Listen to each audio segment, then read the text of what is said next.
Dax, welcome to the show. Thanks for making the time. Yes, thanks for having me. It might be fun for people to even know why we're talking. Well, let's see. It originated with a mention in my newsletter, 5 Bullet Friday. A very complimentary. Very complimentary and very well-deserved, related to an episode of your podcast, Armchair Expert, in which you interviewed Atul Gawande, who I've respected for a very long time, author of many books, including The Checklist Manifesto. And it was one of those episodes that I come across every once in a while where I think to myself, I should have interviewed that guy first, because I don't think I'm actually going to be adding much to the conversation by having a second interview, unless I just jump straight to the rapid fire questions. You know, if you were a breakfast cereal, what would you be, kind of stuff. Right. You did an exceptional job. And so flattering. Thank you. And so you reached out after that, and that's how we connected. And we had, I guess, one or two conversations since, and here we are on the show. Yeah, we connected over the phone. And I'll admit to my very, I think it's human, susceptibility to compliments from high status people. I mean, this is deplorable about me, but certainly people wrote on that episode on our feed that it was nice and everything, and it feels good. But then to see, you could consider, quotes, a competitor on some level, or a colleague, I don't know how you want to frame it, but to know that someone else who does what I do listened and liked it is abundantly flattering. I'll sometimes I'll reach out to, I think we're both friends with Sam Harris, so if there was an episode I loved of his, I'll tell him that, and then occasionally I'll go, oh, I really liked and I'm like, wow, I assume you don't listen, you would never listen to my show because you have your own show. So I don't know, it gets elevated quickly for me that you had took the time to listen when you spend so much time in the podcast world, and you probably want a break from it. I have decided that I want to go back to the well and try to work on the craft. And part of that is listening to people who are really good. And I polled my audience on Twitter to determine which episodes to hone in on. And that was part of my homework. Yeah. No kidding. Yeah. And I did that early on, because I started this podcast in 2014, seems like in the Pliocene era. Yeah. And I initially looked at Inside the Actors Studio and some of these others. Terry Gross also, I think, had a similar experience to yourself, in the sense that went on WTF with Mark Maron and Joe Rogan, and was on Nerdist, and had such a great time compared to the 2 minutes of having someone look over your shoulder at a teleprompter morning TV edition. Yeah. That I decided to kind of kick the tires and try it out, at least for myself. But it seems to me like you have, much more so than myself, skyrocketed to such a dominant place in some respects with the podcast. And there's a lot to unpack there, but I thought where we could start is your mom, and I'll place some background around that. I've had many friends of mine ask me if I would have my mom or dad on my podcast. Oh, sure. And they've also suggested that I record episodes with them, even if I never release them. And I think there's something to be said for that. I haven't yet done it.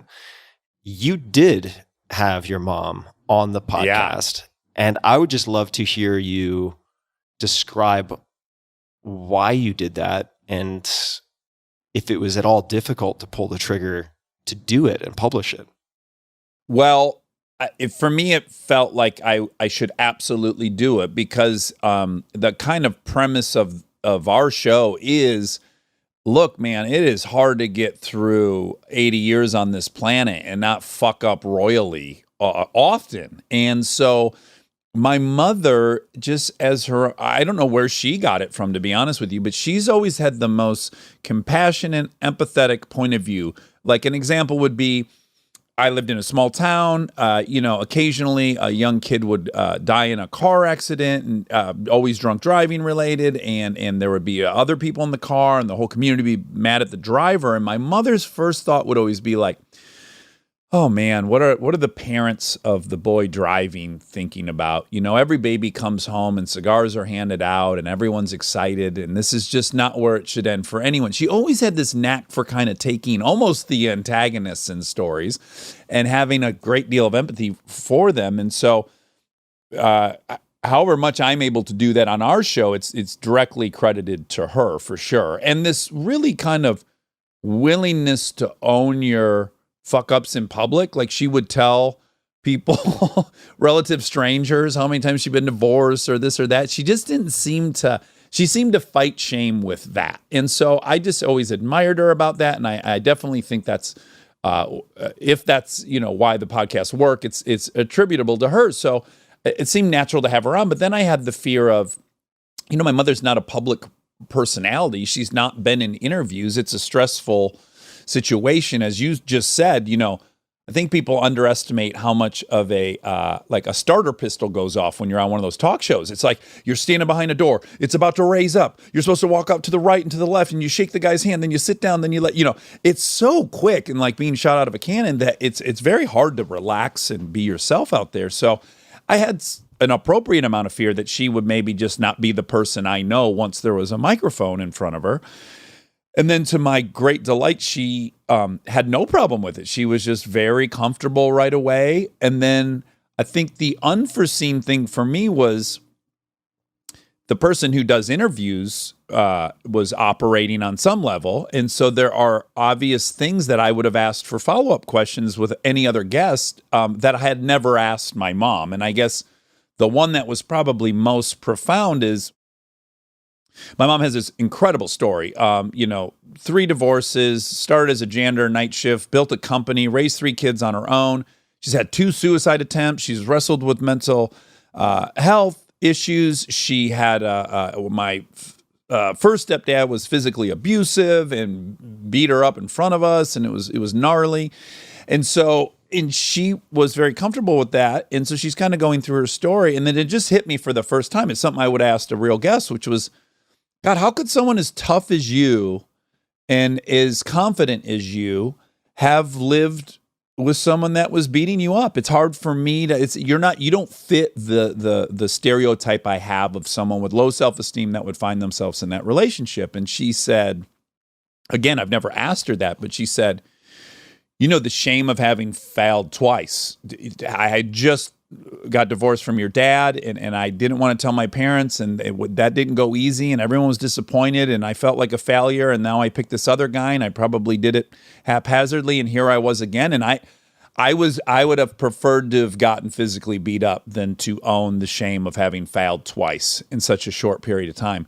And I think that ended up being one of the most profound things that happened in that. I know a lot of women reached out to us and really related to that and have contacted my mom separately about that. And so, yeah, that was a neat part of it that I never thought to really ask her in real life. But then once in this context, it seemed very obvious I should ask that. And so I dug it. I could definitely see it going off the rails. And I'll also add one thing about my mom, which is I one time told a story on a talk show that was embarrassed her. And she called me and she was a little embarrassed, and I felt really bad. And I said, I'm sorry. I guess I sometimes just assume you're as open as I am or whatever it is. And then she called me back about a week and a half later, and she said, you know what? I was wrong to call you. This is your story, and you have a full right to tell your story. And it involves me sometimes, and that can be sometimes I'm embarrassed by that, but you certainly, if you have any rights to tell your own story. So I already had that relationship. So I think that puts me in a much better spot than maybe, I don't know what your relationship is with your parents. Are they still married? They're still married. Yeah, wow. My parents are still together. And I mean, there are a million directions we could go with that. Before, and maybe we do, maybe another time. But before we turn it into the Tim therapy session, which we can. Well, we will when you're on my show for sure. Yeah, we'll do that. I'm very curious if that's a level of like equanimity that you've seen in your mom before, because that's a very, I want to say mature, not in the age-related sense, but in the sort of psychological sense, perspective to take with your story and the divulging and telling of things that might be embarrassing to her, might even cause uncomfortable conversations with her friends. Have you seen that before? And then the second part is, did you see any downside, or did she experience any downside to being on the show as someone who is not a public figure? And as we both know, a lot of weirdos can come out of the woodwork. Oh, yeah. Although it is filtered at a certain point, as I'm sure you experience. Like, in general, if someone's listening to your show, they probably like you, you know. I doubt people hate listening to you the way they did to Howard Stern in the 90s, you know. My stuff's too long. Yeah, it's too much of a commitment.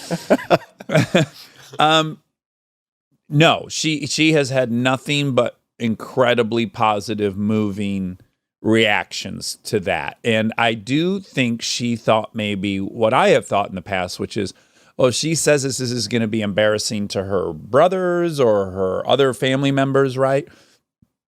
And that was not the case. And I guess that's what I've kind of learned almost 250 times in a row doing the show, which is like, every time you think it's going to be embarrassing and there's going to be backlash, that's almost assuredly going to mean something real and vulnerable came out. And I've yet to see vulnerability met with shittiness thus far. I mean, it'll certainly happen. And certainly some things I've admitted have been mildly weaponized by different political points of view. But in general, I've just been so encouraged. And you know, a little bit the premise of why I wanted to do the show is that I'm in a 12-step program. I'm in AA. I've watched people for the last 17 years share things that should make you hate them, but when they do it and they're owning it as a fault or a mistake or a character defect, it's just hard not to be empathetic towards that, because, man, I've yet to meet the person who's not wrestling with some shittiness, you know? I think it's a unifying trait of us humans, you know? We've got some shit we're all dealing with. It seems like you have owned and use extremely well vulnerability as a superpower of sorts on your show and quite possibly elsewhere in your life. Let's talk about one component of that, which is addiction. When did you first think of yourself as having a problem with any type of substance abuse or substance use? Throughout my using, but I had a different point of view, which is my heroes at that time were Bukowski. They were other romantic drunks. They were Waylon Jennings. And I had this fantasy, this romantic fantasy that I could do something artistically that would be impactful enough that it would excuse all of my shittiness, right? So like Waylon's got several songs basically apologizing for cheating on his wife, and it's hard to be in love with a fun-loving man. And Bukowski would put these books out, and it kind of excused what a horrendous piece of shit he was in his real life. So I think I was looking to be a fuck up, but maybe one that was funny enough that people overlooked it, or I wrote something important enough that people would give me a pass. And so that was kind of my fantasy. And on some level, it worked a bit. I think people were willing to be around me more than some other people that are less funny. But I had underestimated that I ultimately suffered. I ultimately was demoralized and pessimistic and defeated, and that it really wasn't about all the people around me I could keep in my orbit, that I ultimately had to be with myself all the time. And so I had an awareness that I drank too much. That was quite obvious. And I knew that I used cocaine far more frequently than the Surgeon General would recommend. And I didn't care until, I had a few attempts at getting sober, and I could put together 2 or 3 months. I generally did it because I knew I couldn't use the way I used and work in movies, and I cared more about that. So I would generally get sober from movies, and then in between movies, I would go out. But I had my most profound moment was I was about to start this movie Zathura. I knew I had to get sober for it. I thought, I'm going to go to Hawaii for a week vacation with a buddy. before I start because I know I'm going to be getting sober. And I specifically went to Hawaii because I was under the impression they didn't have cocaine there. It's very hard to get cocaine there, and I didn't want to die. But they have other stuff there, and I found crystal meth and all this stuff. And by the time I left that trip, I had a layover in San Francisco, and I was so physically sick from that week. I had been in a car accident. I had smoked meth for a few days. I was in so much physical anguish that when I got to San Francisco, I really needed to get down like 3 or 4 Jack and Diets to make the flight to LA. And I had been in AA at that point. So I'm so afraid someone from AA is going to run into me at this airport. And so I'm hiding in the corner of this bar, and there's the proverbial mirror. It actually was there. And I'm hiding, and people recognized me. So that dream had come true. I was about to make the most amount of money I ever made in my life, starting that movie, an amount of money that I thought would solve all things. And I was the most scared, most depressed, most suicidal I had ever been with all the things I had wanted to get. And that was a very, very scary moment. And I realized, wow, it really isn't about those things. I had told myself, as I think a lot of people do, like, if I got some money, I'd be happy. If I got this girl, I'd be happy. If I got this job, I'd be happy. And I was lucky enough to get all those things, and I was very unhappy. And so I really had to ask why. And I had to actually figure out how to be happy because it wasn't those things. They help for sure. I don't want them to be taken away, but I was at my shittiest point with all the things I had set out to get. Where did you land asking those questions in terms of what makes you happy? What were the levers that mattered? What were the ingredients that mattered? Well, I've slowly cobbled together a little checklist for me. I think, shame. I just had a decade of shames, all kinds of deplorable behaviors while fucked up. So that was a big component. And then really self-esteem, right? I was trying to get my value from a lot of outside validation, and then I got it, and I saw the same person in the mirror. I had also dated girls that I was convinced if that girl liked me, well, clearly that would prove I was desirable and worthy of wanting. And then every time I'd look in the mirror at their house, same piece of shit. And so over years of being sober, my list really became, have I exercised? I can't put too fine a point on my belief in exercise. I'm a zealot about it. I'm annoying. If I had to pick one thing in my life, it would be that I exercise. I've just never felt worse after an hour of exercise than I felt before. So exercise is huge. Have I gone to a meeting? That's huge. Have I been of service to somebody I don't want to be? And in general, when I feel terrible, if I ask myself those 3 things, if those 3 things happen today, they've never happened. I've never done those 3 things and been in major discontent. That for me is kind of my checklist. You mentioned shame. So shame, it's something I've danced with at points, certainly after some childhood experiences. And I know you've had your own rounds with various types of shame and so on. I wasn't planning on going here this early in the conversation, but you recently admitted to a relapse and had a very public conversation about it. Mm-hmm. If we flash back to your mom's experience, not wanting to fail, not wanting to admit that this time it hadn't worked. Yeah. I view what you did as tremendously, that is coming out and addressing it and putting in place something proactively as a plan to try to mitigate it happening again. Walk me through your experience of deciding to tell, deciding to share, because as psychologically, I can't speak to what that was like internally, but I'd like to hear it. Yeah, I was very, very hesitant to share it, certainly publicly. One, I had let this 16 years of sobriety become so intertwined with my identity. I mean, I would tell someone within the first half hour of meeting them that I have been sober for 16 years. So it was like so much of my identity was that number.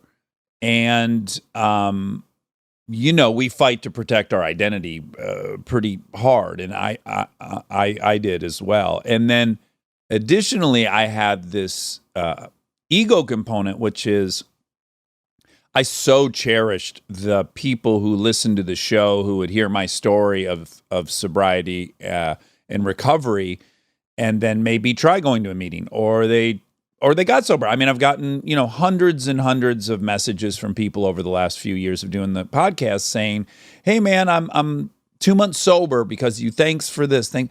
And I half of it was just genuinely, I think that's an esteemable act. So that gave me a ton of self-esteem. And then my ego is certainly some percentage of that, which is maybe the unhealthy part of it, which is I liked being a beacon of someone that this program worked for. And I didn't want to lose that. I didn't want to not be someone people would look up to and want sobriety from. And as I started telling people closest to me that I had relapsed, a good friend of mine said, if you're true in that your real desire is to help people, it's so much more helpful that you relapsed. Like, it is, you having 16 years and being married to Kristen Bell is not very helpful to anyone. Those aren't overnight goals that someone would feel like they could relate to you on. He said, so if you're honest and true about this desire to help people, this is very helpful.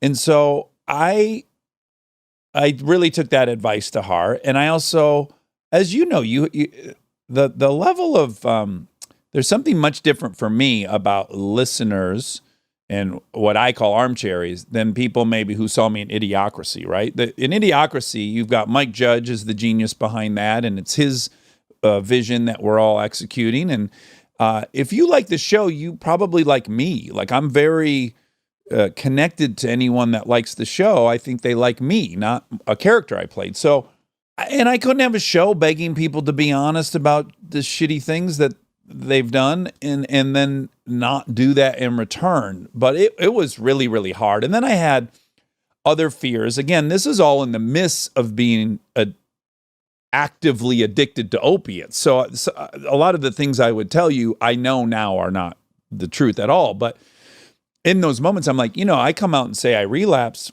I may lose sponsors. I don't know. I may not get asked to sell Samsung microwaves. I make a living. There's a financial component that could backfire. And I'll add into it, it's so not fair for my wife that now every fucking interview she does for the next 6 months, they're going to ask her about my relapse. Like that, that feels very unfair to me that I would put her in this situation where now she's got to explain what the hell happened. So those are just all the factors, that were I was afraid to come clean about. And then it was an interesting experience doing it because when Monica and I recorded it, I had a lot of control over that. We could edit something out if we didn't like it. We could not release it. We still had control. And then there was a period where we're like, well, what do we call it? So I had control over what it was called. We had control over what day it came out.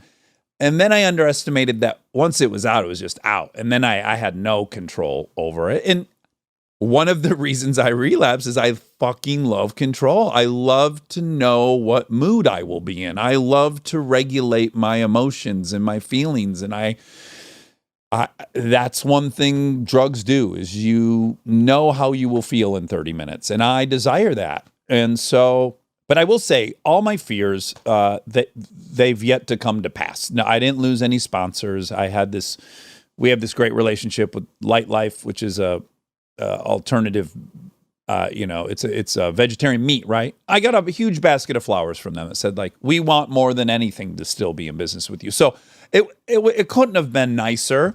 It was, humiliating in some ways. And then ultimately the bottom line is I felt horrendous lying to the people in my life. I had not gaslit people in 16 years. And I was gaslighting people. I was gaslighting people in my life. I was gaslighting a doctor. I was doing it, and I don't have the stomach for it anymore. I couldn't do it. is like, I would look at Monica, who's like, you're on something. And then I deny it, and make her feel crazy. And then I feel horrendous about that. That used to not bother me, or I used to be able to do it, but I wasn't able to do it. And so whatever downside that there was, which was so minimal, the relief of not looking at people I love and fucking lying to their faces has been, infinitely better. So your wife has said publicly that you're also addicted to self-improvement or growth, and that seems to be in your favor. What are some of for those people listening who perhaps have battled with addiction or relapsing, what are some of the things you're putting in place to decrease the likelihood of it happening again? What have you changed? It's a really interesting experience for me because I'm day 35 or something right now, right? So the first couple of weeks was just kind of really owning that it wasn't just this last period where I had 2 back-to-back surgeries. I mean, that certainly lit a fire under it. But if I really go back, it started, as I said in that episode, with having been in a motorcycle accident, having a legit prescription, leaving it in Detroit because I had no one to administer it, going home to take care of my dad who's dying of cancer. He has Percocet. I take Percocet with my dad. So that's shady. I'm not really supposed to do that. But I'm justifying that as, well, I have a prescription at home and fuck it. Also, my dad's dying and we're sitting here looking at the lake and I can kind of justify that. And then I admit it to Kristen and Kristen doesn't think I'm a terrible piece of shit over that. And I kind of just work through that, right?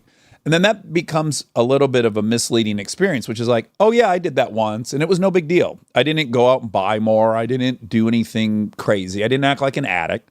Opiates were never my thing.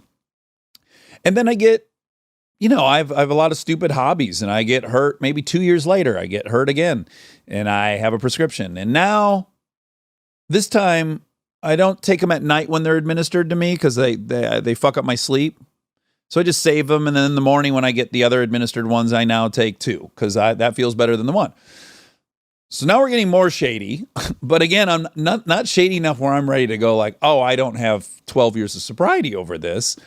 And it's, I willfully allow myself to be misled by all that. I go, this isn't something that I really don't have control over. I know what powerlessness feels like. I know what unmanageability feels like. If I drink, there's no guessing where I'll be in 3 days.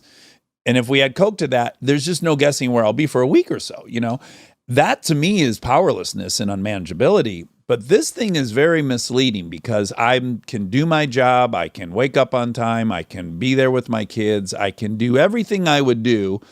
And for the most part, no one has any idea. And I'm doing all the things I think I need to do. I'm exercising. I'm still doing the fucking checklists, which is ridiculous. I'm being of service.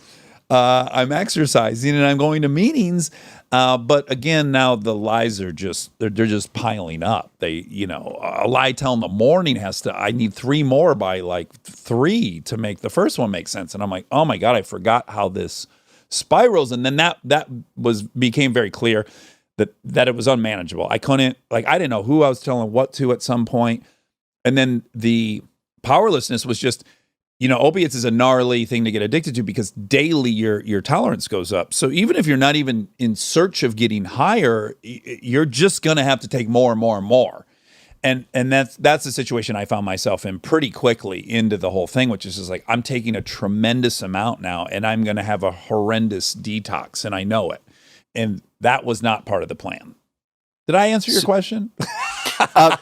You didn't, but the backstory is helpful. What are you doing now, or what are some? I'm sorry, I told you the first. Yes, yeah. So the first part was some breakers that you put in place.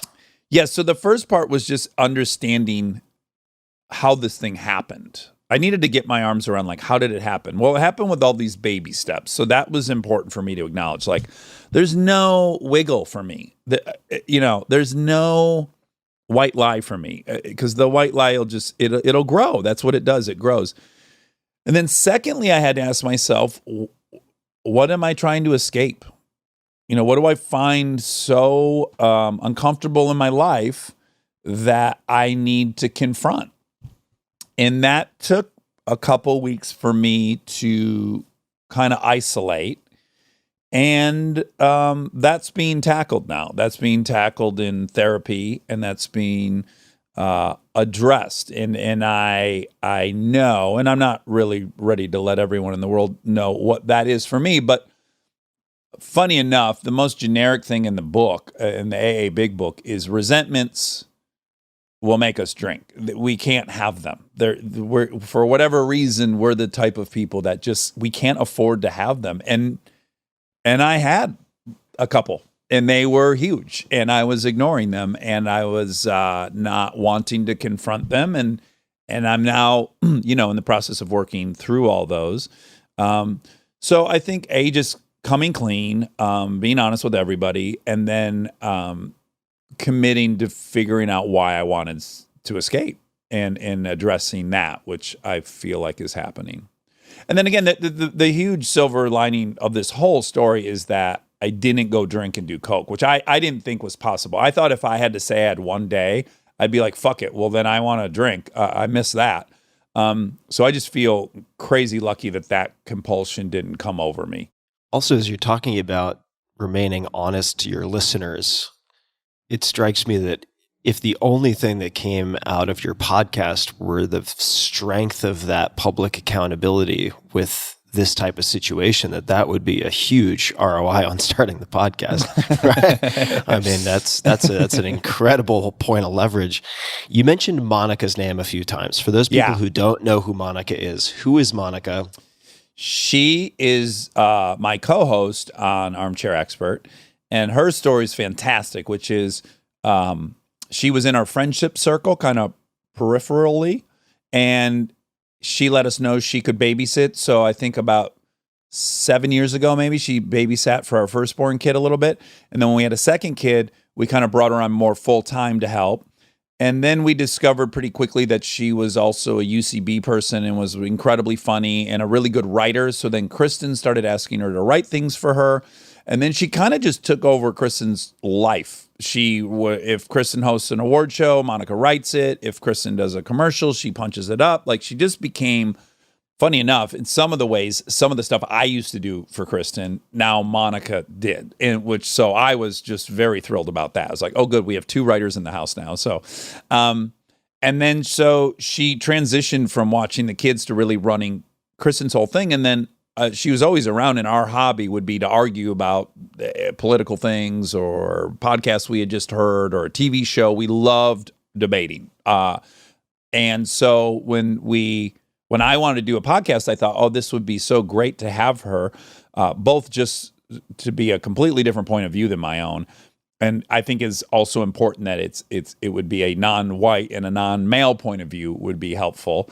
And she has provided that and become, the most beloved part of the show. And she also fact checks all my interviews because I spout facts I learned in college in 1999 that are either not true anymore or I've misremembered them. So she has this fact check component, and it's kind of morphed. And then she had her own show on our network that was as big as our show. So she's amazing.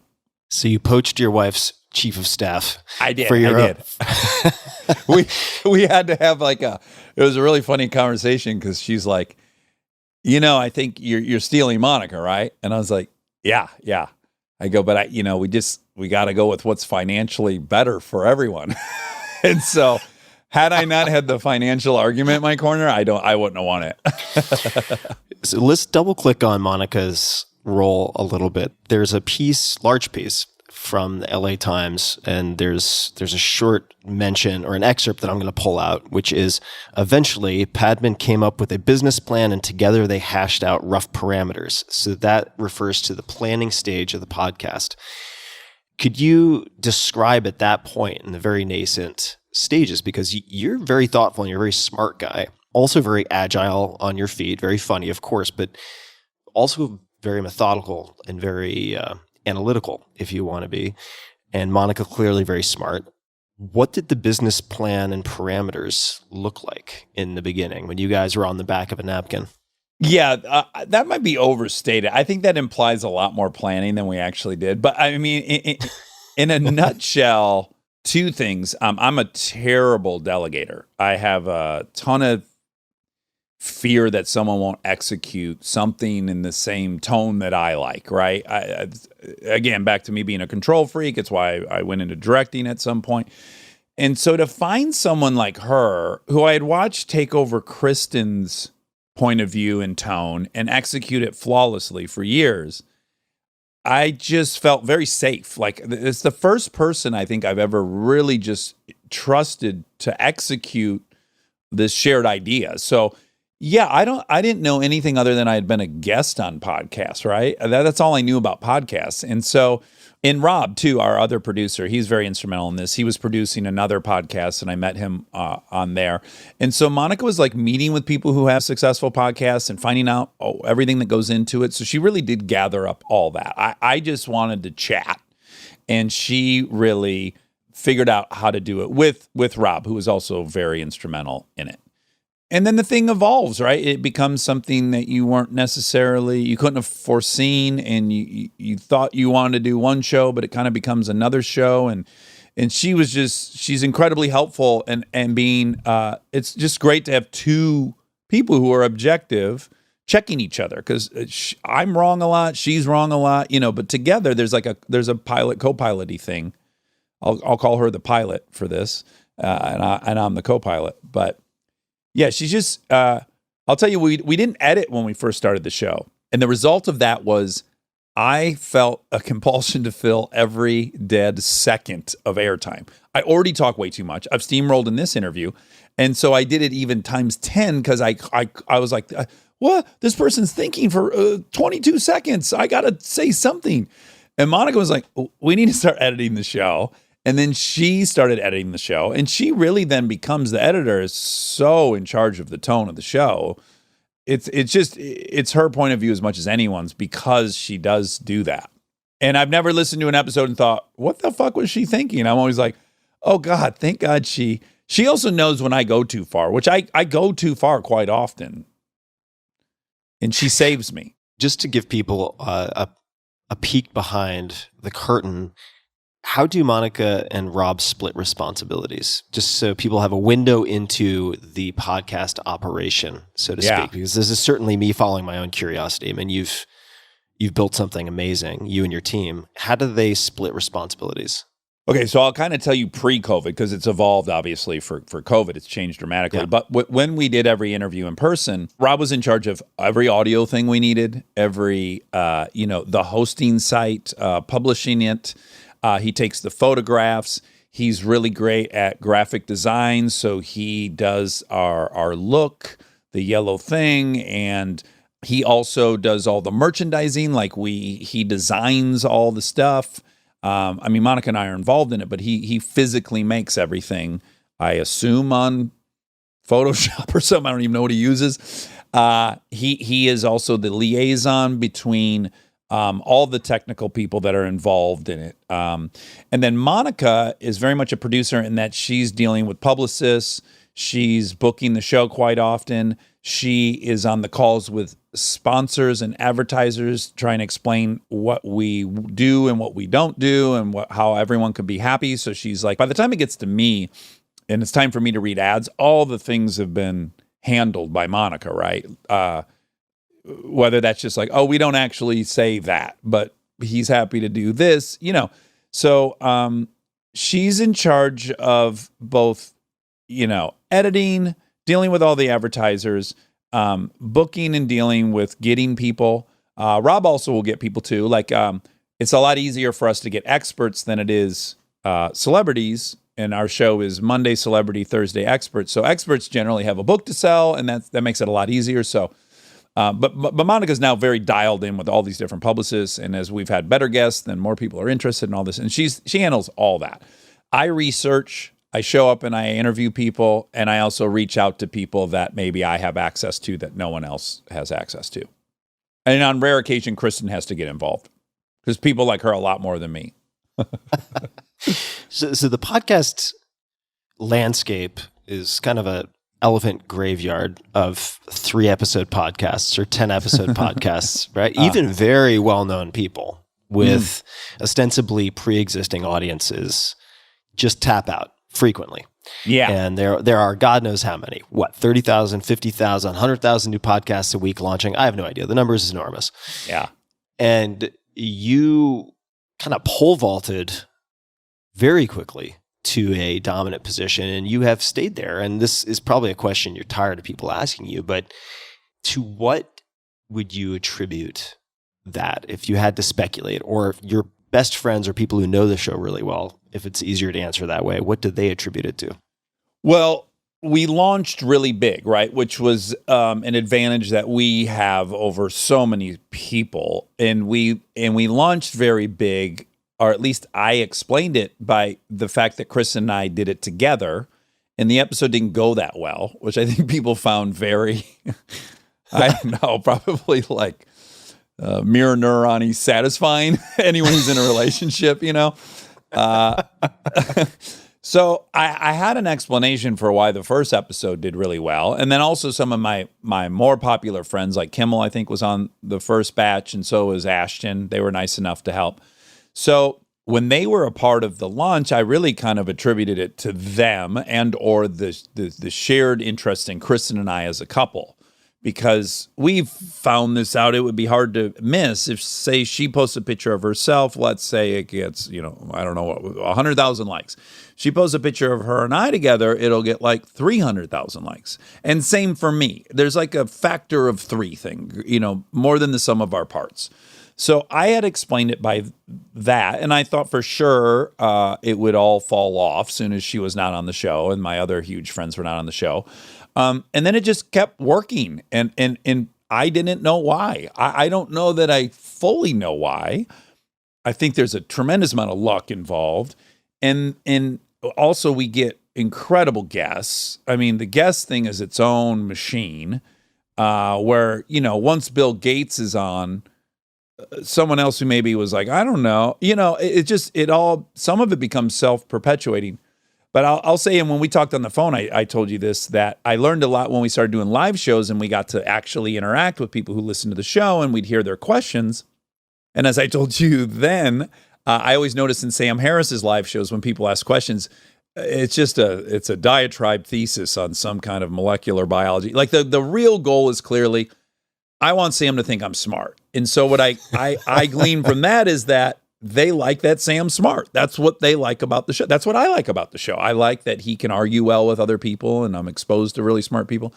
So when we started taking questions, they were almost unanimously, oh my God, I'm sorry I'm wearing this sweatsuit. I wore a skirt, but my thighs were sweating too much because I'm on my period, and I had to go to Ross and buy the stupid sweatsuit for $5. Anyways, I was wondering what your shower routine is, right? And then the next person I get up, I'm like, I farted in the thing, and now my friend won't sit with me. And it was just like, I was overwhelmed with how vulnerable all these people were. It's like they led first with something kind of embarrassing or vulnerable about themselves. And it wasn't until then where I was like, well, then that must be what they like about me. And that must be what they like about the guests when they're on our show versus other shows, is that they seem to be more vulnerable or something.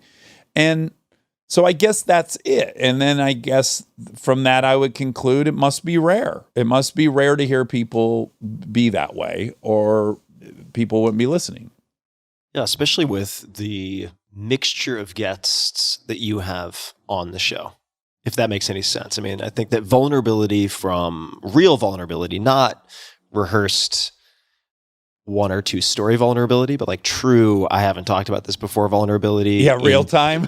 Yeah, real time. Oh shit, I think I just backed into a corner. Vulnerability from both the like tier 1 celebrity and tier 1 experts is quite uncommon. So I think, well, they have a safety net, I'll add. So everyone that comes on the show, we tell them up front, you can cut anything out you want. Like you go home tonight and you're like, I shouldn't have told that story about my brother. His feelings will be hurt. They just tell us and we cut it out. So we're not 60 Minutes or the New York Times. I have no journalistic obligation to not give people the right to cut shit out, right? Yeah. So I think what happens is they know that if they say something regrettable, they can just get rid of it. And then upon saying it, I think they realize they feel different than they feared they would feel, or they see from our reaction that we relate. And then they're maybe not afraid anymore that came out in that time. It's like, I know you just published something really intimate, but it's like, I've been molested. When I tell people I've been molested, I can just see in them, they're like, oh, wow, he just said that and no one ran away. Okay. Fuck, I'm going to say it too. Yeah, I was too. I mean, look, 25%, or at least if A Body Keeps the Score is an accurate book, 25% of people have had some sexual trauma in their childhood. I mean, so anytime you're with 4 people, one person there it's not rare. 40% of kids have experienced physical abuse enough that it left a mark. I mean, these are not rare occurrences, yet we all feel so isolated in them and unique and at fault somehow. So, yeah, I just think there's something about if you start, people are inclined to match you, you know? You know, when we were chatting on the phone, I was asking you how you prepare for episodes.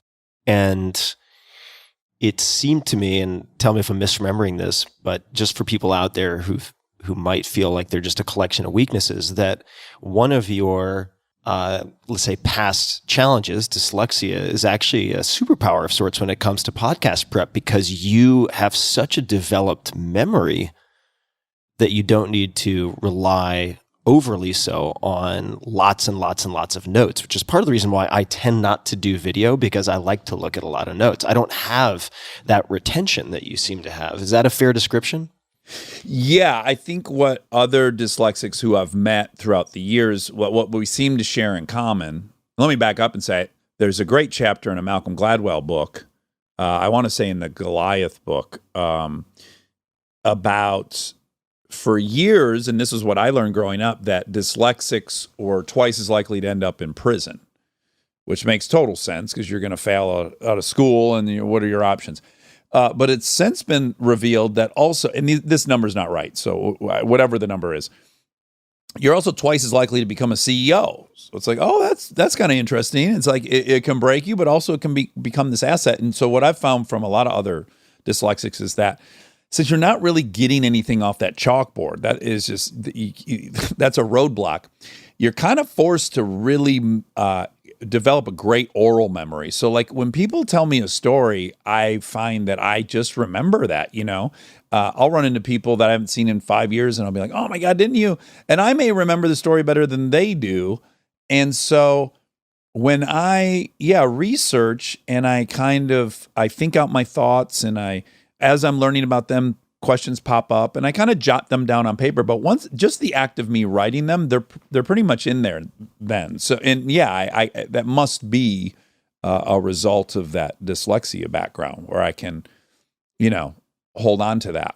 Although it's getting worse, I'll add that. I have 2 kids and I'm getting older, and I was on opiates for a few months. chipping away at the old prefrontal cortex. Yeah. You give your guests final cut. That's also something I do. I'm actually, frankly, surprised that more shows don't make that explicit. It's kind of shocking to me. I ended up modeling that on Inside the Actors Studio because early on, I was introduced to someone who used to do research for Inside the Actors Studio, and I hired them to review transcripts of some of the early episodes of my show to try to identify where I was sloppy, where I could improve, et cetera, which was a really useful exercise. And so the question for you is, how have you thought about working on interviewing, or how have you most improved as an interviewer since starting the show? I'm still really bad at this. I still give myself a C, but I used to be an E. I talk way too much. It's as if I met you at a bar and I want your approval, and I'm aware of that, and I'm trying to get your approval. And so I've talked less and less and less over the last few years, and it gets better and better the less I talk. But again, I will justify it a little bit in that I am so often trying to enact vulnerability, which requires me to go first. It's almost like an AA meeting where it's like I share first, and then maybe you're compelled to share back. And so it's kind of required. And then we get into this tricky situation where, it's tricky for Monica, is like, how many fucking times can they hear me tell this story? Right. They got to be so bored of it. But at the same time, the guest I have doesn't listen to the show, so they've not heard it. And then I also feel like it's mildly unethical to cut out the part where I say I was molested and then just cut right to them going like, yeah, I was not, So it's a little dicey. It's not perfected by any stretch. And I do end up talking more than probably people would prefer. But yeah, I've got more and more comfortable with it. I think also I originally, when I started interviewing experts, I am intimidated by them. I mean, I'm talking to Richard Dawkins, like I read Selfish Gene and just thought, how could someone have thought of that? 20 years of thinking this guy's brilliant. So my own fragile ego wants him to know, I get your book. So I'm going to waste so much of this interview letting you know I get your book. And I just more and more I don't try to prove to the person I'm smart, which is very hard. Again, with the dyslexia baggage, I have a chip on my shoulder that everyone thinks I'm dumb. No matter how much proof I get to the contrary, I still have to work through that fear. So if you used to give yourself an E and now you give yourself a C, aside from, in your words, not mine, talking too much, what is improved and what do you most want to improve? Or is it just the volume of talking? Are there other aspects? One thing I'll say that has evolved is I was trying too hard at the beginning to get people to be sharing something we never heard.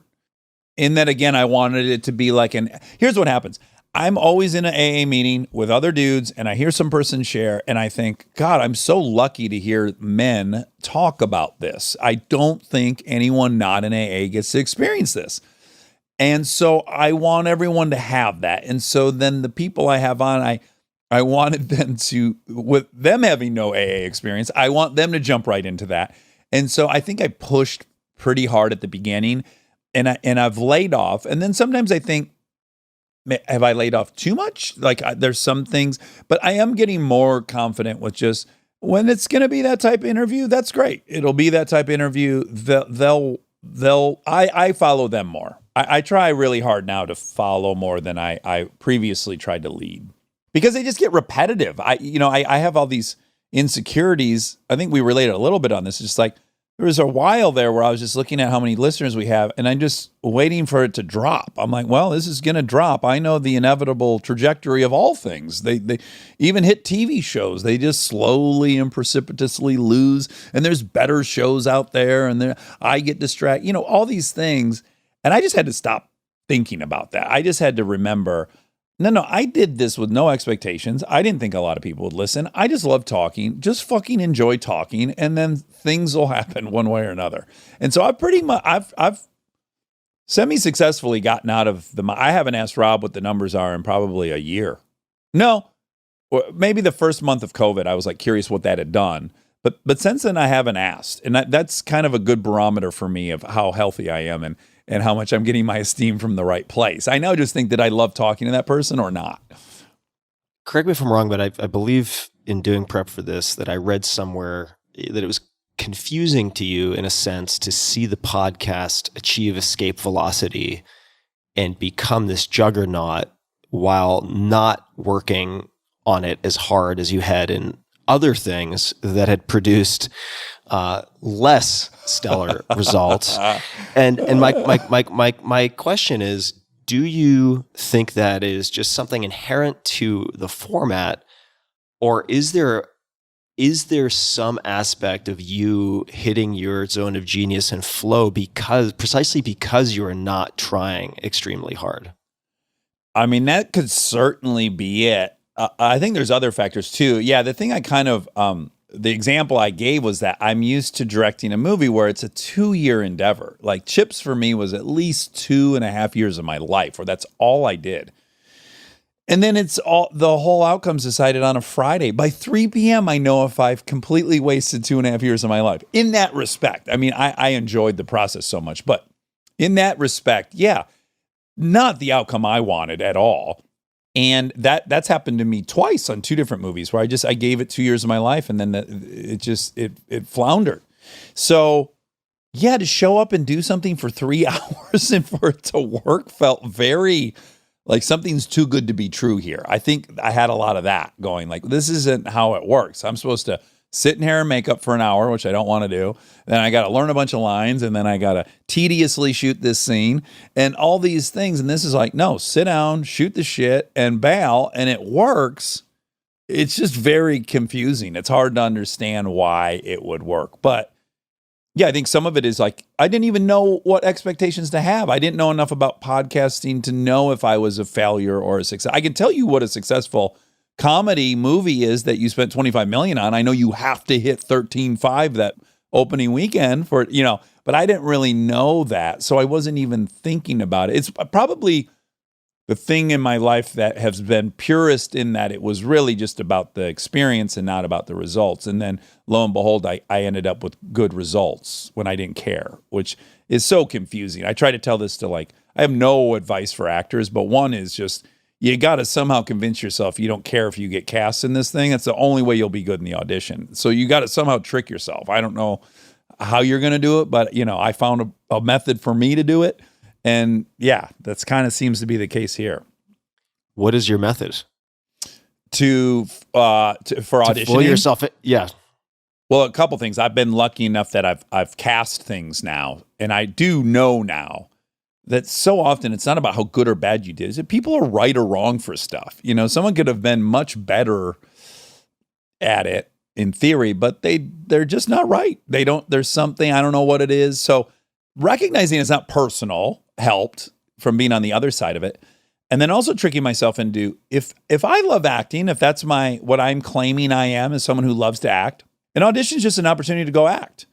So I get to go act, and that's something I'm supposed to love. So if I don't love going and acting in front of people, then I'm probably doing the wrong thing. So to see the audition itself is an end in itself. Like, I get to go act. And then I also have this point of view now, which is like, I'm going to show you what I would love to do in this movie or TV show, and you may or may not like that. And that may or may not be right for this TV show.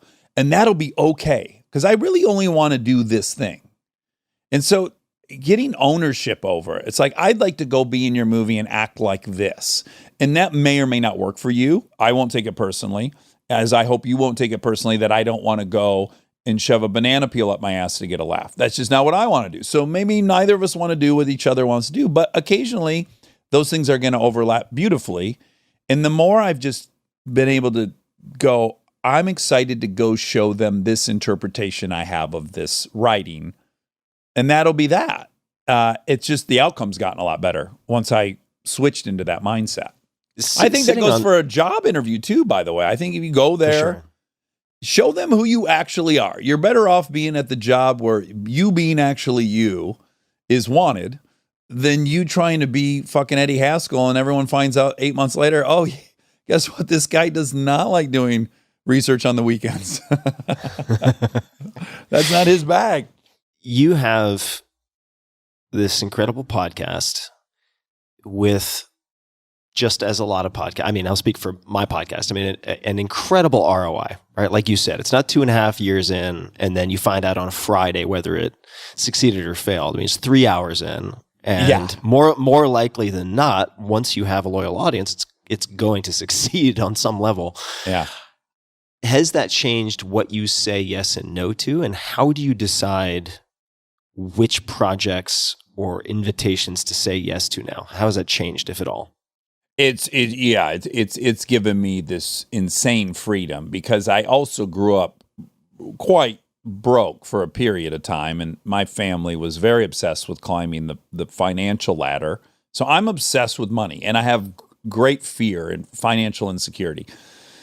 Irrational, completely irrational. I've had numbers throughout my whole life. I had this amount of number, I'd feel safe. If I had this amount of money, I'd feel safe. And then I never felt safe. So first, I just want to own that it's a complete fear. But having a source of income that has nothing to do with movies or television or commercials is so liberating for me, because now really I'm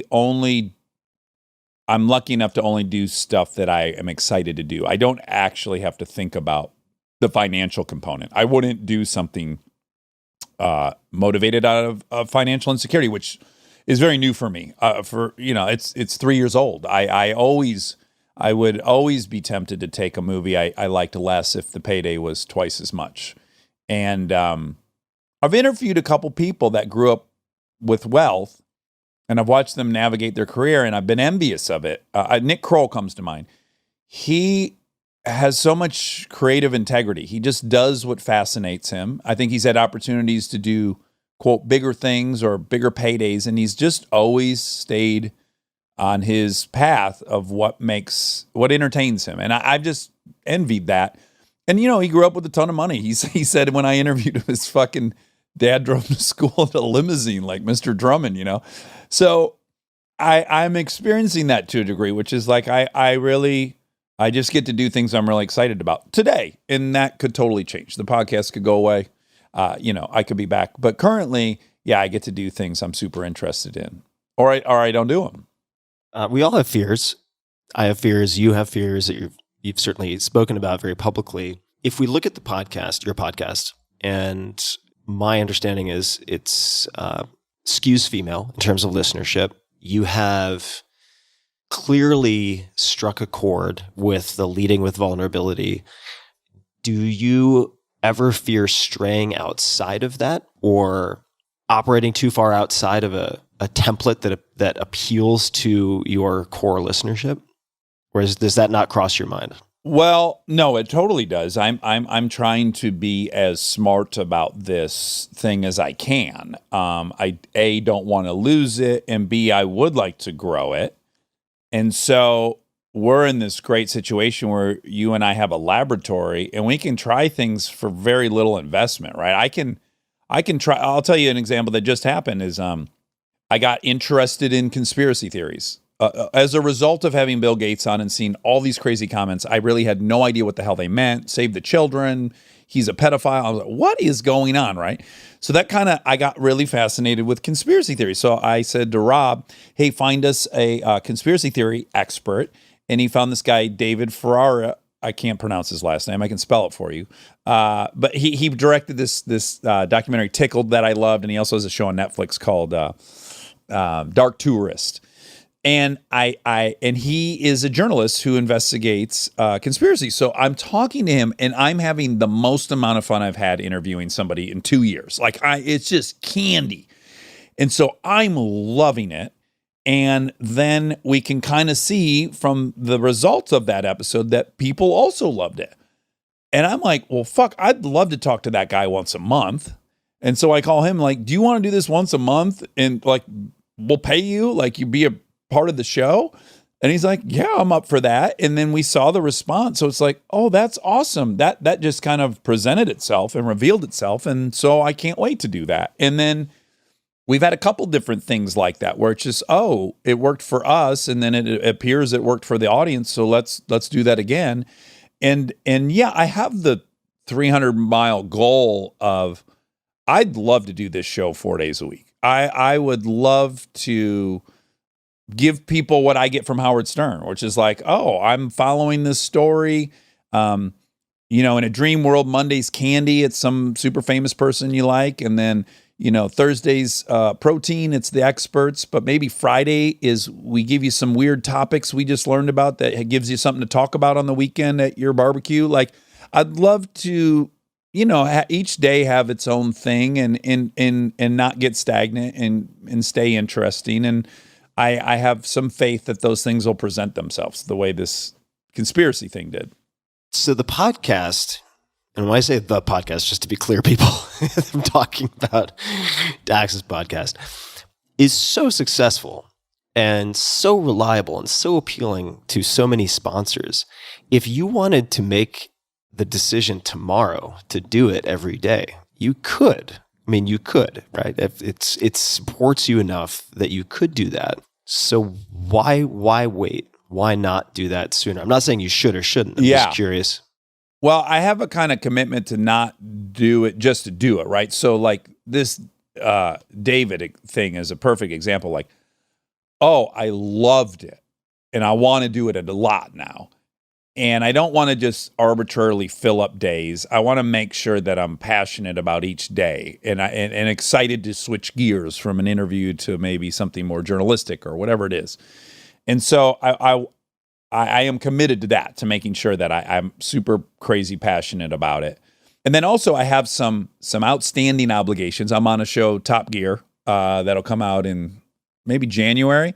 And I have 12 more I got to film starting in February. And I have a game show my wife and I are going to do. So there's certain things that I'll have to just be mindful of, making sure they can fit within a schedule where I'm still, I'm doing 4 a week or something. But so I guess I see myself maybe not taking any more on-air shit or on camera stuff and just doing this all the time because it is my favorite thing to do. Although Top Gear is insane. I just go there and I horse around in fast cars that someone else owns, and then I leave and I don't have to deal with anything. I don't have to put new tires on the back of it. And people are excited when I act like a jackass. And yeah, so that would be hard to walk away from as well. Howard Stern. Yeah. I know you have a lot of respect for Howard Stern. Why do you have so much respect for him, and how are you guys different or similar?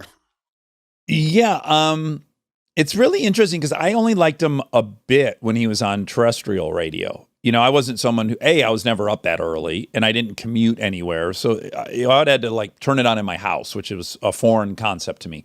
But once he was on satellite radio, I could choose when I listened to him because it just replays. And he had also evolved enough. I don't think I would have been on board for throwing baloney at girls' asses and stuff. That wasn't really my jam. What I really immediately loved about him is what an amazing interviewer he is. He's just such a great interviewer. And I loved that I still find this very intriguing about him, is that his fan base is, I would guess, opposite of mine. I think it's mostly dudes. And so here's this guy who has this kind of dude fan base, and there's a lot of sexual stuff, yet he does transcendental meditation. He doesn't really drink. He eats perfect. He's in love with his wife, and it just monogamous to the core. I loved this dichotomy of him. I thought it's interesting that he's speaking to all these guys, yet is seemingly kind of different than his fan base. And I also credit him for doing more for, say, gay rights, something I have always cared a lot about. It doesn't help when, I don't know, Lena Dunham gives a speech about gay rights. Her fans already feel that way. They already are in step with her. She's not going to convert anyone. And I always was just applauded him being so embracing of gay rights when his fan base, I don't think, was that way. That I just think that enacted way more progress than the left talking to the left. And I think he's done that kind of bravely with supporting Hillary and having her on the show. Most of his fans don't want to hear Hillary. So I just love that he kept the ear of people open and was very, very soft and gentle with evolving real time himself. He's had so much personal evolution. And I think taking his audience along for that ride in a really unique way. I don't think too many people have done that. When you listen to a Stern interview, because you mentioned he's an excellent interviewer, I would agree with that. For you, what does that mean? What are some of the telltale signs or clues or characteristics where you're like, God damn, that's really good? Well, the thing that you're almost guaranteed to get in every single Stern interview is the person's going to say something they've never said before. If I'm a huge fan of Bill Murray or I'm a huge fan of Letterman, I mean, what could be more fascinating than Stern talking to Letterman? He doesn't talk to anybody.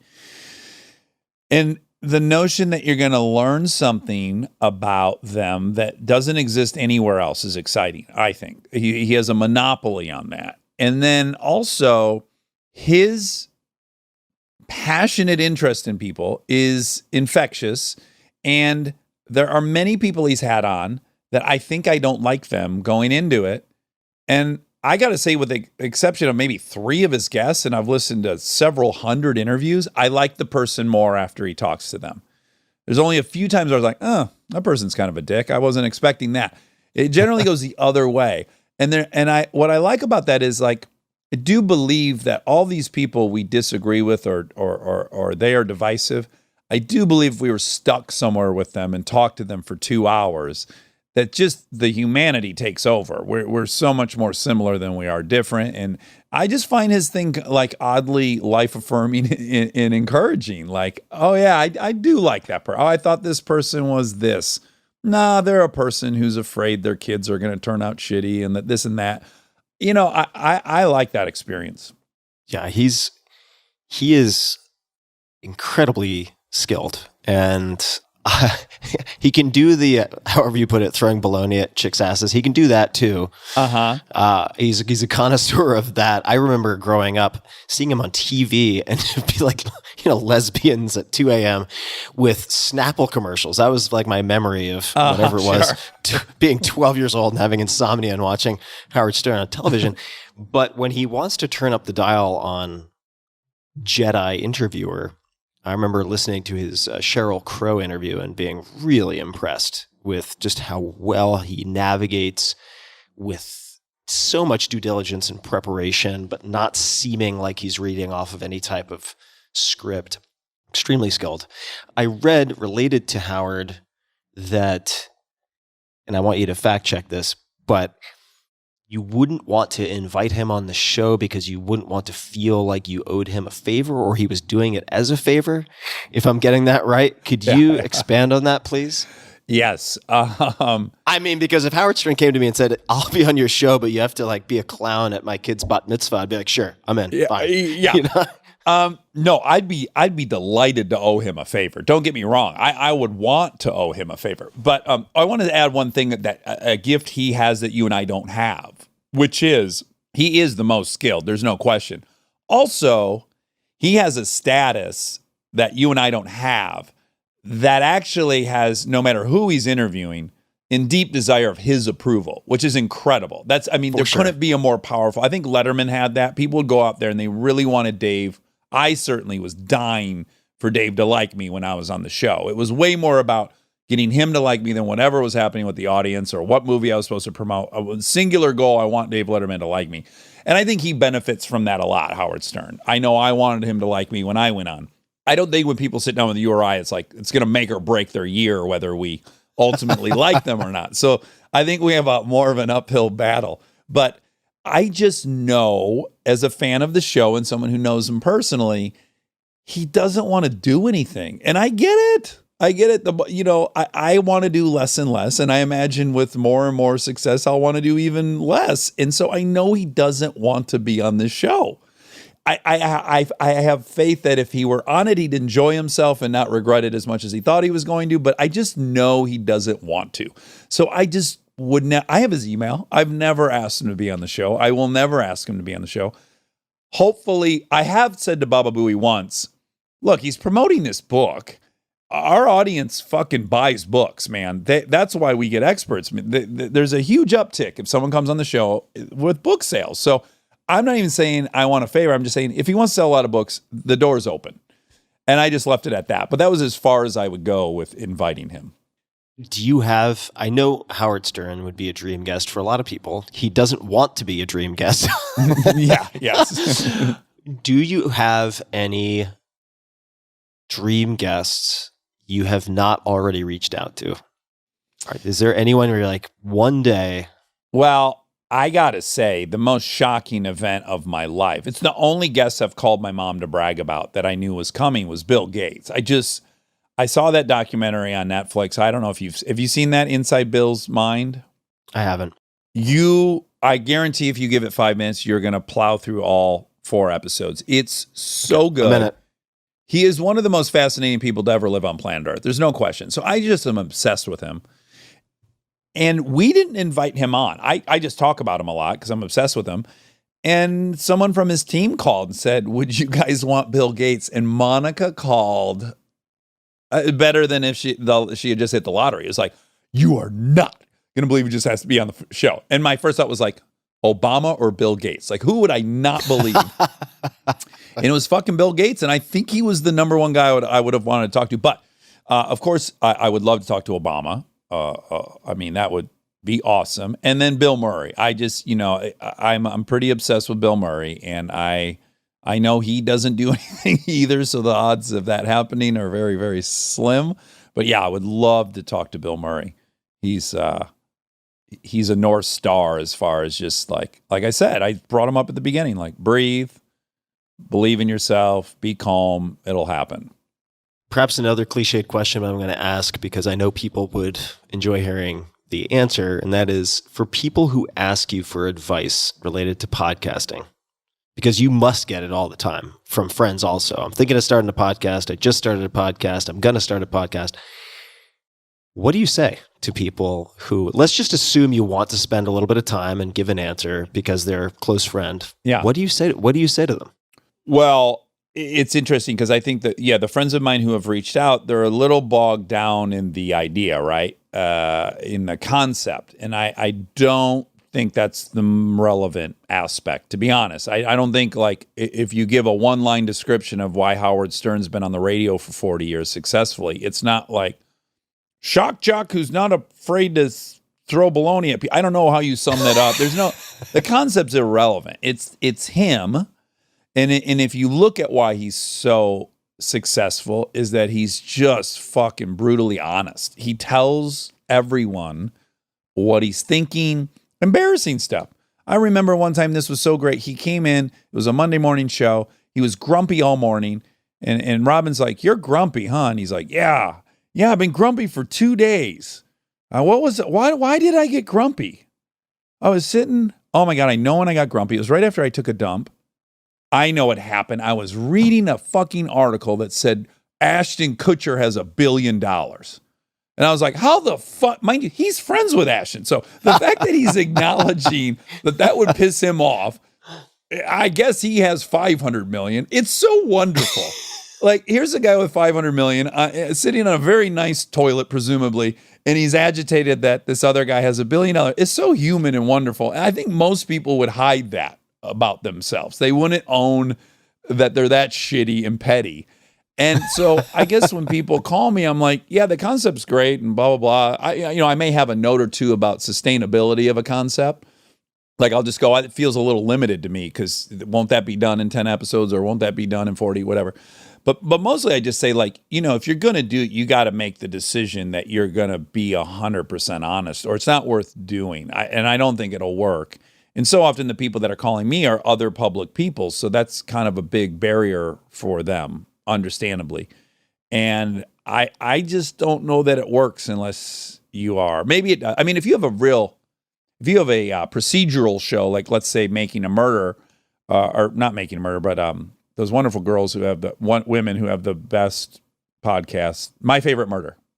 If you're covering a case every time, yeah, I think maybe you could have a premise-driven one, but you better have a research. You better be a Radio Lab or This American Life, and you got a team of journalists that are going to go out there and build this incredible show over the course of 6 weeks and edit it into 90 minutes. But if you're just going to drive the show, if you're the content, then it better be like being your best friend, or I just don't think it'll work.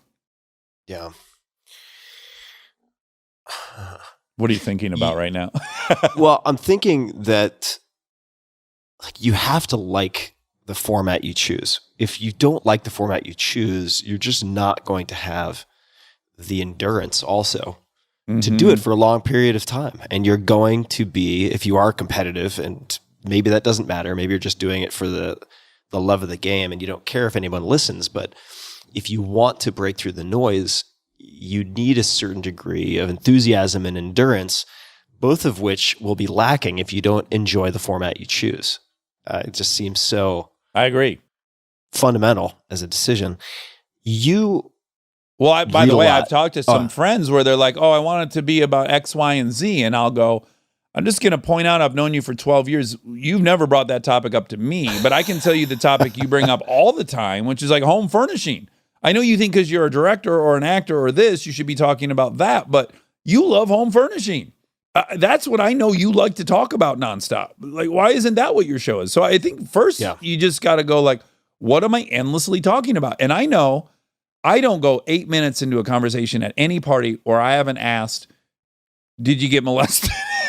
Like, or they say something and I think, oh, I'm just curious. Like, oh, is one of your parents, like, I noticed your husband he's very quiet. Was your dad quiet? Like, that's all I'm interested in. I want to know why we've all landed in these spots. And I think the clues are in your childhood. So that's all I talk about at parties, and then that's all I talk about on the podcast.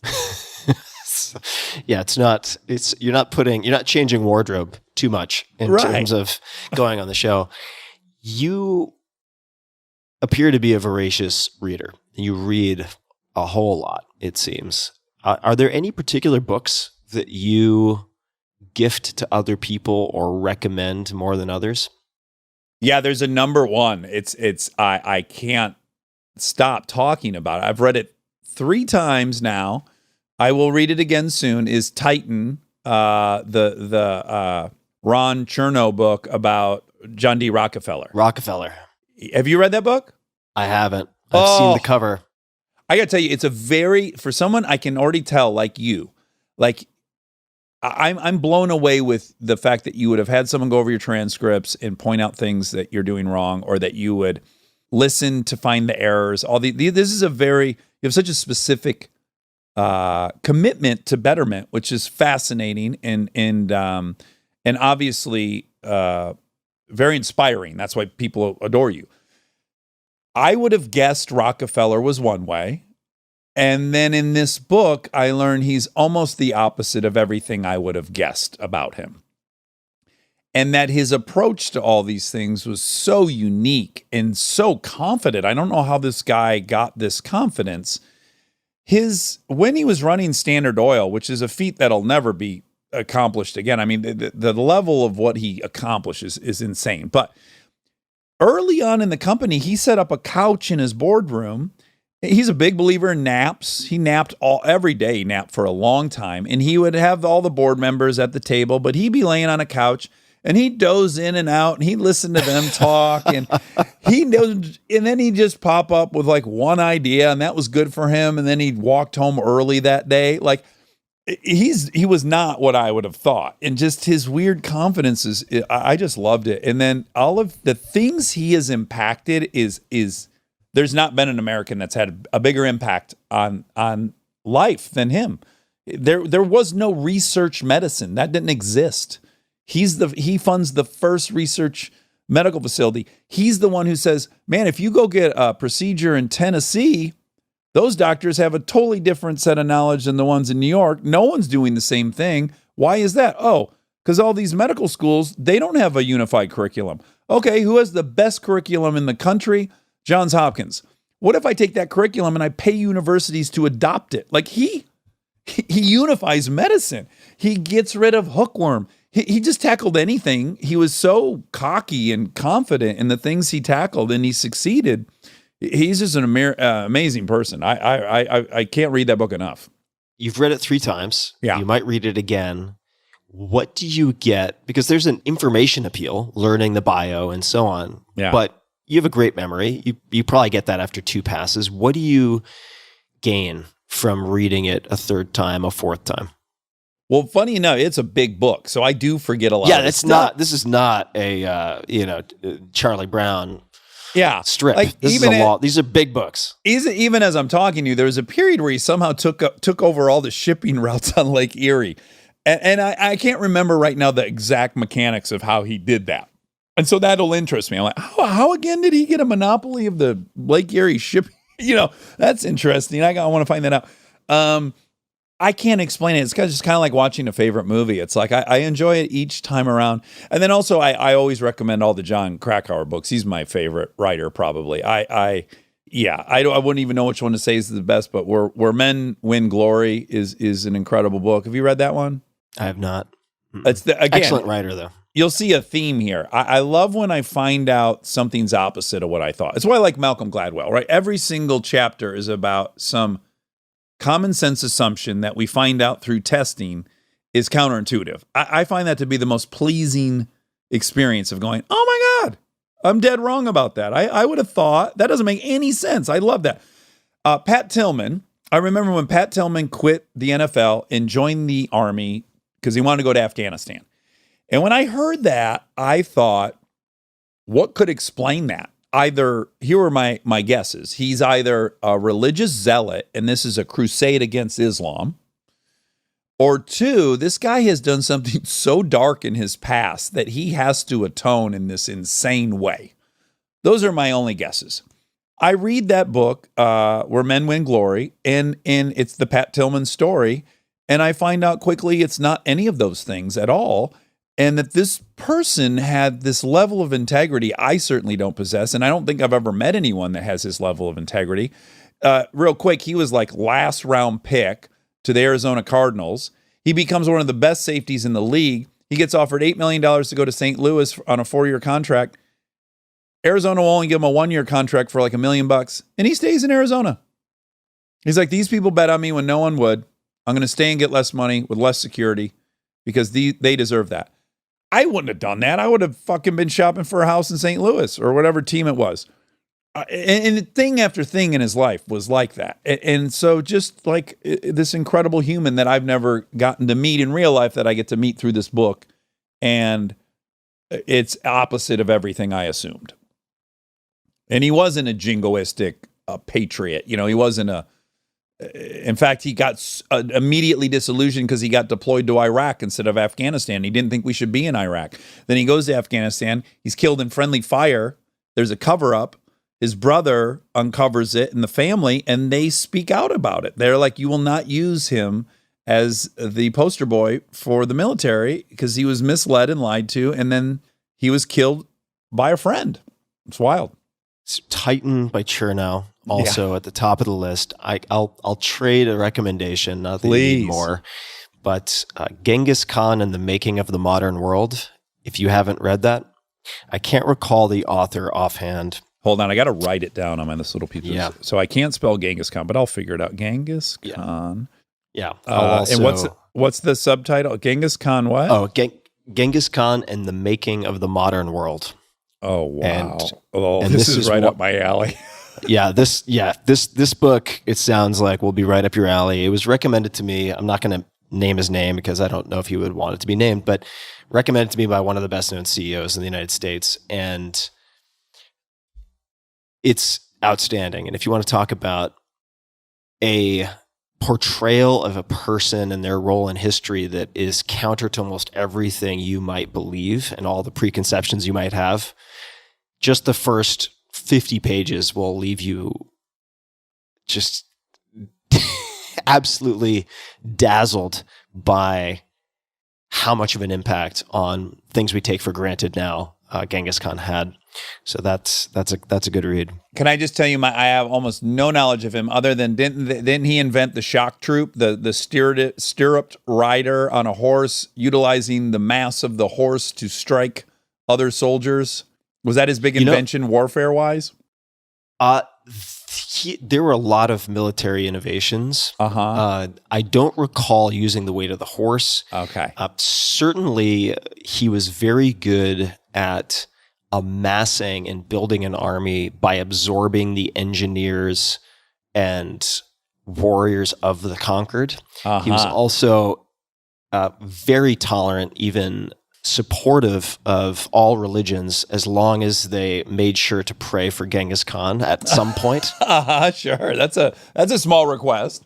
And from a logistics standpoint, I mean, the type of warfare using these, I mean, his scouting missions would defeat some of the most capable armies in the world. These were like advanced teams that were scouting, and they would defeat armies that would be considered, the US or China of its day in terms of military power.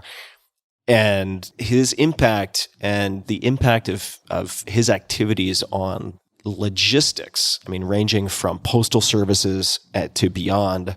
Wow. And just the sheer magnitude of what he did, even compared to Alexander the Great. I mean, it's staggering. So it's a cool read. And don't they say like some actual percentage of people on planet Earth have his genes? Yeah, there's some absurd percentage that gets cited. Or is that real? I would need Monica to fact check that. I don't. I think it might be apocryphal, but who knows? I mean, it wouldn't surprise me, and it would also not surprise me if it were exaggerated. Well, I have a salacious personal experience I'll tell you about that is probably inflammatory. But Marlon Brando had that island down in Bora Bora, and my wife shot a movie there, and we were there for 6 weeks. And I got to all the little islands in the atoll. I had gone on diving things, and I met a lot of locals. And it is rumored there that he had like a dozen or so kids, right? And I'm telling you, this is very anecdotal, but I personally met several people that were clearly half Brando and half Tahitian, I guess. And I thought, wouldn't it be hilarious if all of a sudden, not unlike when the Samoans overtook the NFL, if all of a sudden there was just a sweep at the Oscars for like a decade.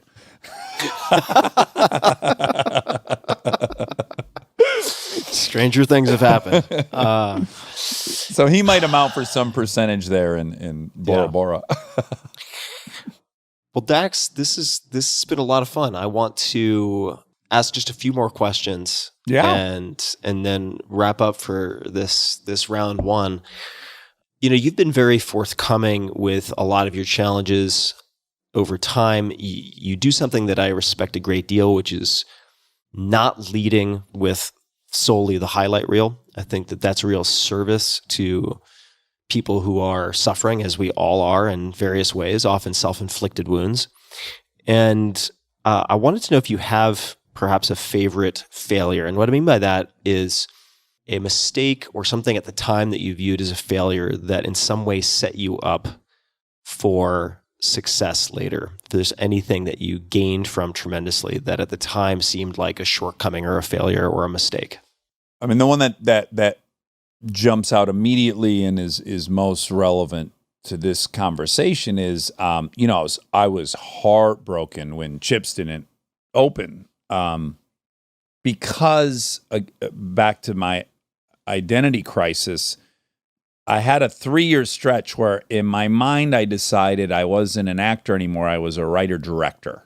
And I liked that. It felt loftier. Well, and substantively, I feel a lot more pride over having written a script than having acted. I do think it's harder. So some of it's worthwhile. But I had decided I was a writer-director, and that was going to be the next 10 years of my life. Chips had tested really high at Warner Brothers, and they immediately put me on another movie that I took over from some other people, and so I was doing that. And then overnight, that ended. I did not have that identity anymore. And they had already commissioned Chips 2. I was already beginning to write that. And I got very depressed. Like for 3-4 months, maybe more, I started doing math and thinking, okay, could I retire now? Like, could I be done now if I live on this amount of money, blah, blah, blah. That's what I was spending most of my time thinking about, is whether I was completely done. And that's when I wanted to do the podcast. I was ruminating on so much stuff. I was thinking about my own life and identity and trajectory and the failure. And then I started it in the wake of that. And I think because I was so interested in failure at that time, I say often on the podcast, I have nothing to learn from someone holding an Emmy over their head. I just won't, I'll never be holding an Emmy over my head, but I can relate if that person cheated on someone they loved and regretted. I can relate to the failures that led up to that. That's something I can learn from. And that's how I learn from people in AA. I don't ever learn from someone telling some victory story. It's always how they fucked up and realized it. And so now in hindsight, had I had the thing I wanted, which was being a writer-director, it's so time-consuming. My kids were 1 and 3 when I finished that movie, maybe 2 and 4, and I would have been gone. I would have taken bigger movies. I would have been way more into that. Ironically, I would have ended up making less money. So, like, this thing that I had no desire to do, and this complete collapse of this identity I had and desire, turned out to be something that allows me to be with my kids a ton. I'm at home all the time. My wife can take work out of town if she wants. I can travel and do this. Like, this life that came out of this epic failure, this 20-year pursuit, turned out to be something better than I had even thought to imagine.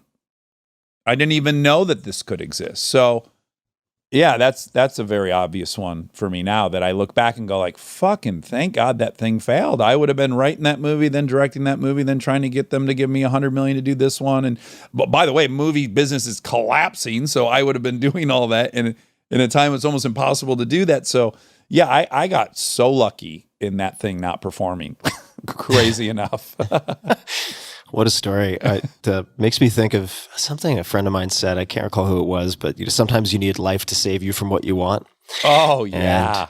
Yeah. I mean, what a great story. Well, even if you go through your own life, right, and you think of the times you got exactly what you wanted, and then the times you didn't get the thing you wanted. And what I know most is that I don't know what's best for me. The things I got that I wanted did not turn out or result in anything I had forecast or dreamt of. And yet all these things I didn't want to do. I didn't want to be on TV. I had decided in my egotistical mind I was a movie actor. I didn't want to be in TV. I reluctantly was on this show, Parenthood, because I was at a lull in my career. Best experience I've ever had as an actor. Opened up the doors for me to act in so many other things. Without question, the best thing that ever could have happened to me as an actor. And it was the thing I didn't want to do. And, I got to do the exact thing I want to do, ride wheelies on motorcycles in a movie I directed, and it fucking didn't turn out. Yeah. So just maybe two more questions here. This is going to be a question that sometimes turns out well and oftentimes does not. So we'll see where it goes. Flaccid or hard? What was that? Flaccid or hard? I'd say this is a clear half chub question. So we're going to go with that. And it is, if you had a billboard, metaphorically speaking, to get any message, word, image out to billions of people, could be anything non-commercial, what might you put on that billboard? Wow, that's a big one. I feel like that would take me like a couple of weeks to come up with the right answer for that. Let's see. So I'm driving on the road and I'm going to see a billboard. And what would I most want to see? Okay, I got it. I think it's the message I most need to hear. Yeah, lay it on me. Would be as kind and forgiving to yourself as you are to the people you love. I'm pretty fucking brutal to myself, and I'll listen to a guy in a meeting share the exact same thing I just did, and I'm like, oh, that poor guy. It's hard. Of course that happened. Yeah. But for me, I'm like, you are the piece of shit I always knew you were. Here's more proof. You don't deserve love from anyone. That is the billboard I would also most need to see. So I appreciate that answer. And Dax, I really appreciate you as a student of life, as a presenter of personal truth, including when it is uncomfortable. And I really believe that the exploration of vulnerability and story and sort of shared difficulty on your podcast is a real service to your listeners. So I want to commend you for that and thank you for that. Thank you.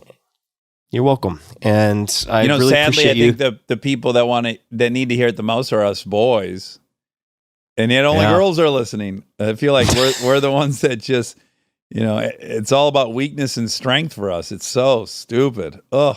Yeah. Well, I am probably the mirror image of your podcast in terms of demographic. I would guess that I'm around between 60 and 70% male. So certainly a lot of men and women will have listened to this episode, and you've given a lot of food for thought. Where can people find you, learn more about you? Where would you like them to check you out? Well, they should read my autobiography, Horsepower Story. No, I'm on Instagram, I think just under my name, Dax Shepard. And then, and then Armchair Expert, if anyone would like to listen to the podcast, it's on all of the, so Rob tells me, it's on all of the many platforms people consume their podcasts on. And, I think that's it for me. I hate Twitter. I'm on it, but only to promote the show. What a cancerous black hole that place is. Woo! Yeah, a lot of people peeing in the pool on Twitter. Oh. Ruins the fun. Well, thank you so much for taking the time to have this conversation, Dax. Yeah, it was awesome. I can't wait to interview you. Yeah. We'll have we'll give it like a month lull so we both get interested in each other again. Right. Separation makes the heart grow fonder. So we'll do that. And to everyone listening, thank you for tuning in. And you can find show notes for everything we discussed, including Armchair Expert, including Horsepower, his brand new autobiography, and all of the social handles and everything at tim.blog/podcast. And until next time, be safe. And if your compassion does not include yourself, it is incomplete, to quote Jack Kornfield. That's good. That should be the billboard. Yeah.